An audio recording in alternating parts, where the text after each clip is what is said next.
Hi, this is Doug Coy for So What Do You Think? Daily Israel. Welcome to part 4 of our interview with Professor of Law at the University of Utah and S.J. Queeny College of Law, Mr. Amos Guiora, the son of 2 Holocaust survivors and an expert on terrorism who's written a book entitled Freedom of Religion, Terrorism, and Global Justice. I talked with the professor about the wall that Israel has built. I think that the fence, the wall, the fence which I refer as the fence, its purpose is singular, unilateral, and that is to prevent the infiltration of Palestinian terrorists into Israel. There's a long and very legitimate discussion that must be had as to whether it was always placed in such a way as to minimize the impact on Palestinian landowners.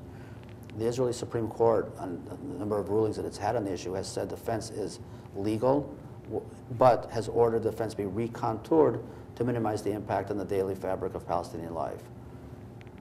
I think that from the perspective of self-defense, legitimate self-defense, the fence makes extraordinary sense. It is also incredibly effective. If you look at empirically in terms of how many attacks have occurred, where the fence is up, in terms of the ability of terrorists to infiltrate into Israel, it's 100% effective. Could it have been done in such a way to more effectively minimize the impact on Palestinian life? According to the Israeli Supreme Court, the answer to that is absolutely yes. But I don't think it was a land grab. Not only was it not only a land grab, but it's important to remind people, history is important, so are facts. Palestinians whose land was used for purposes of the fence were offered the opportunity to request compensation. There was an infrastructure developed to facilitate compensation. To the best of my understanding, that one Palestinian whose land was taken came forward. And I assume the reason he probably didn't come forward is not because he didn't want money, but because extraordinary political pressure was imposed on him by camps within the Palestinians to encourage him not to come forward. And that's not the first time we've seen this. In, I believe in 1984 and 1985, a new refugee camp outside Nablus was built called Balata. There was an old refugee camp, and there was a new refugee camp built called Balata. And the first family that moved into it, people were encouraged to move into it, and the first family that moved into it was murdered. And that sent a very clear signal not to, advance your family or to provide better quarters for your families. In terms of the security fence and the failure or the refusal of people to come forward to seek compensation is unfortunate, because if people's land was taken, people should be compensated. And that's why I think that pretty much demonstrates it was not a land grab. That said, I think the criticism probably was legitimate as to could it have been more effectively, more correctly be contoured. But the court ordered the state to recontour at extraordinary cost. And if there was a mistake made, then, price needs to be paid for that.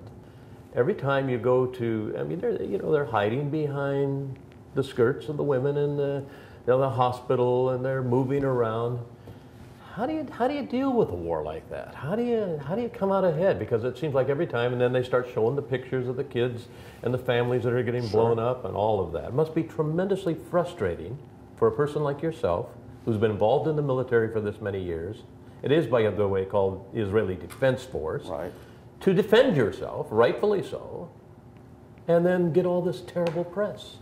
So, having had the opportunity over the course of my career to stand in front of innumerable microphones and cameras, first of all, I must say I always have enjoyed the give and take with media. I think it's a healthy give and take. You're right to point out, and again, facts are important, that after Israel disengaged from the Gaza Strip, between 10 to 15,000 missiles were fired from Gaza into Israel. That put at risk 750,000 Israelis, Jewish and Arab alike, and I emphasize Jewish and Arab alike, at risk on a daily basis from the missiles fired from Gaza by Hamas. The response is Operation Cast Lead. So I think it's fair to state that if Israel can be accused of anything, it's disproportionate restraint. I think that most countries would not have waited so long before responding. Operation Cast Lead is an extraordinarily complicated and complex military operation because it's state fighting a non-state actor. When you and I were of age, it was state-state. Today, it's state-non-state. How you conduct military operations in accordance with international law principles such as proportionality, military necessity, in state-non-state, in small areas like Gaza, from the perspective of the military, it's unbelievably complicated. There's no doubt, as we saw, I think it was last week or 2 weeks ago, that 2 Israeli soldiers were court-martialed for violating various regulations and laws. And people who violated those regulations, I have no problem with them being court-martialed. I mean, that's exactly the role of lawful combat. And it's rule of law. It's rule of law, absolutely. It's a wonderful thing that you think of when you think of And if people violate standing orders or law, they need to be court-martialed. You can have a long discussion. Should it have stopped there, or should it go higher up the food chain? I saw that, I think it was last week, that an Israeli either lieutenant colonel or colonel is potentially also going to be court-martialed. If he gave unlawful orders, he needs to be court-martialed. I don't see any problem with that. But the question is, how in the context of this state, non-state, tight quarters fighting, which is Gaza Strip, how do you do so lawfully? It's unbelievably complicated. Is it difficult to explain? Of course it's difficult to explain, because the pictures, some of them doctored and some of them legitimate, of extraordinary Palestinian suffering in Gaza those are terrible pictures. It's horrible to see anybody suffering.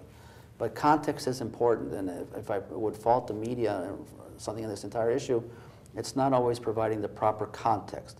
I mean, Operation Cast Lead doesn't happen out of the blue. There's a reason. Something happened to lead to it, to contribute to it. Does that mean that everything Israel did before that was just and right and always perfect? The answer, of course, is no. Right. Mistakes are made. But at the end of the day, the question that stood before the government was, how do you minimize the threat posed by the constant missiles being fired into Israel? That's what led to Operation Cast Lead. How you conduct Operation Cast Lead, different question, but it is important to remember the context of these conflicts.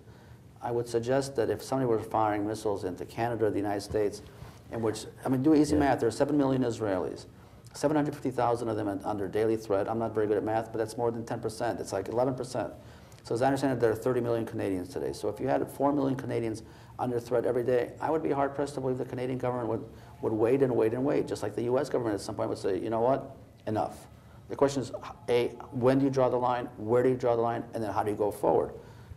Absolutely, this conflict, the state, non-state conflict, raises complicated operational questions involving morality in armed conflict, involving the rule of law, and also effectiveness questions. But at some point, I do believe the state, whichever state, has to draw the line and say, this is the magical line in the sand.